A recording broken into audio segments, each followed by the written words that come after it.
In the grim darkness of the far future, there is only war. Welcome to the session, dear listener. I am Jack, your narrator, and I would like to take you on a journey into stories of Warhammer 40k. But these are not the official stories that more renowned narrators than I have covered. These are stories inspired by the rich lore of this universe, by the fans, for the fans. Let us begin. The Price of Power by Sebastian Sopper.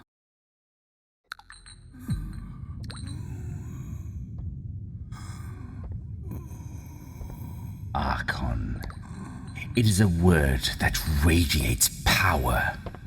Even the slave races comprehend it, in a fashion.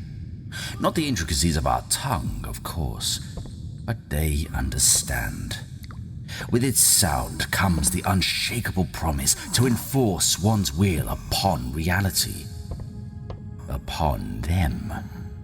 To hear the words spoken is to know that you are a lesser. But I don't need to tell you that now, do I, my friend? It is a title, true. Oh, but it is so much more. In the twilight streets of Camorra, it is a state of being. To be Archon is to be judged worthy. No, to proclaim yourself worthy. There is no one left to judge the Archon. You stand above judgment. You are judgment. To be Archon is to become what every living soul in the Dark City strives to be.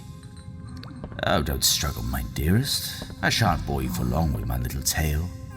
I admit, I always had a weakness for the theatrical, the dramatical. Perhaps I should have joined the Harlequins. What say you, Archon Methanil? Not much, I would imagine. Before this day began, you likely never heard of me. I was amongst the billions of souls in strife. I was Dracon, a lowly one at that. Untrusted. Just barely useful enough to be worth keeping around for your underlings. Worth the risk. Like a djinn in a blade, I was a powerful tool, carrying the risk to strike at its bearer. I negotiated the peace with the Bleeding Talon.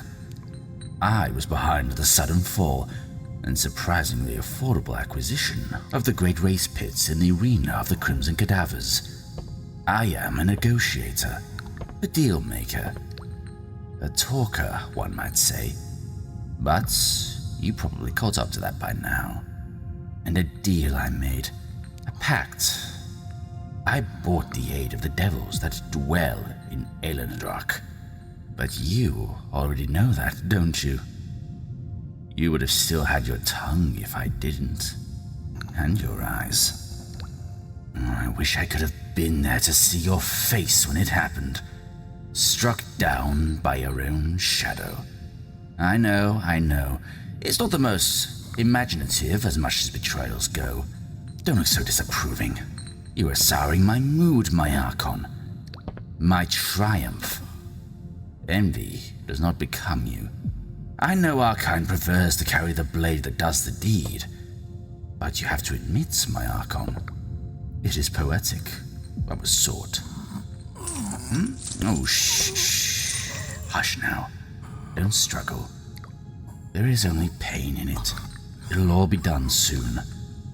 Enjoy your last moments, my Archon. Only darkness awaits you now. Are you truly that anxious to meet my shadowy associates for a second time? I may not be the most tantalizing of orators, but is your immediate future looking so bright you'd prefer it over hearing me recite my little tale? I know it is a bit sad to admit it. I don't have much of an audience besides you. Yet. Or not anymore, however one might see it. But I'm sure you won't be telling on me, my dearest Archon. Your surviving Cabalites will hear it soon enough. Not many left, I fear. Quite a few of them had to depart early. By my calculation, you've been Archon for exactly 10,394 of our dreadful Comorites' days.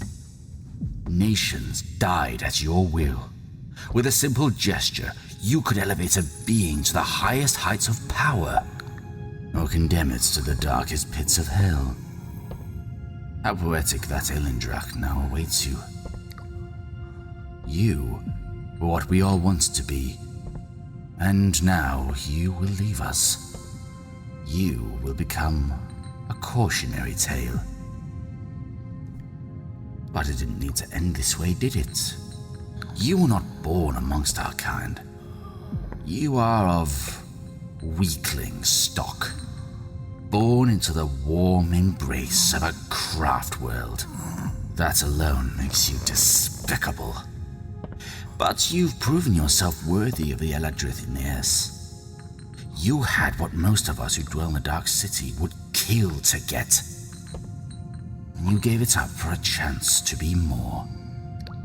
I know it sounds a bit hypocritical to say this while playing with your eyeball on my dagger, but the truth is, I admired that in you. You were offered warm, boring safety, and you chose near-guaranteed damnation for the chance of power.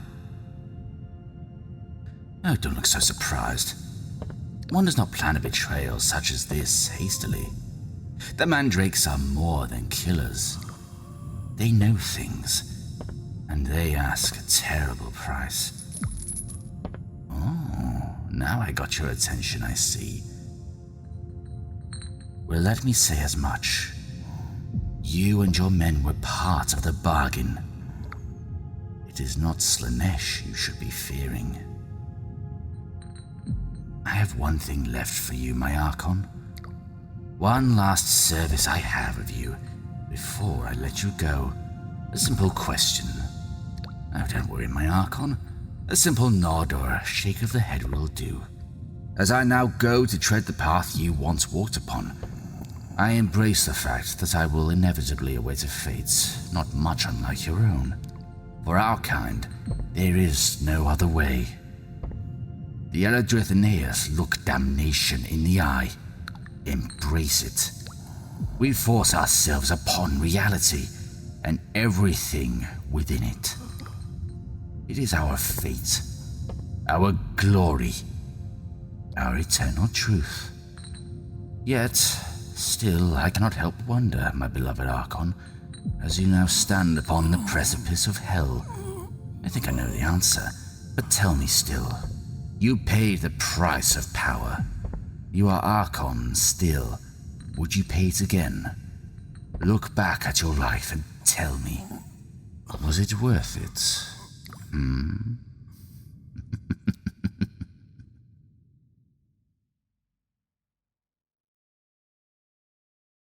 And so, with our story concluded, I would like to invite you to another reading at your leisure.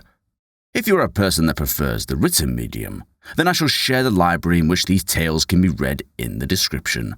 I am not affiliated with 40k Cold Open Stories, just a man who enjoys the tales therein. Until next time, dear listener.